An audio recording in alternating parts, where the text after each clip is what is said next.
देवी दुर्गांकर शारदीय पूजा पई कटक रे आरंभ हो जाइछि प्रस्तुति। गणेश चतुर्थी परठारु दुर्गा पूजा पई प्रस्तुति जोरदार ढंग रे आगे चलीछि। विभिन्न पूजा मंडप रे एबे मांकर मृण्मयी मूर्ति रे नड़ा बंधा होई मांकर मूर्तिर एक माटिया परे दुई माटिया कार्य शेष होइछि।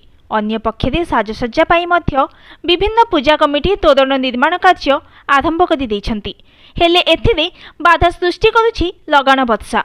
दशहरा को मझिरे रहिला आउ मात्र केईटी दिन। कटकर प्रसिद्ध दुर्गा पूजा पई प्रस्तुति गणेश पूजा परठारु जोरदार होइछि। विशेष करी मांकर मूर्ति गठन काम आरंभ हो सारिछि। एबे विभिन्न पूजा मंडप रे कारीगर माने मांकर मूर्ति रे नड़ा बंधा काम शेष करी एक माटिया एवं अन्य केतक पूजा मंडप रे दुई माटिया कार्य आरंभ करि दैछन्ति।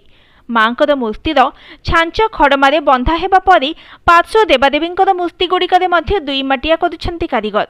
एबे लघुचाप जनित वर्षा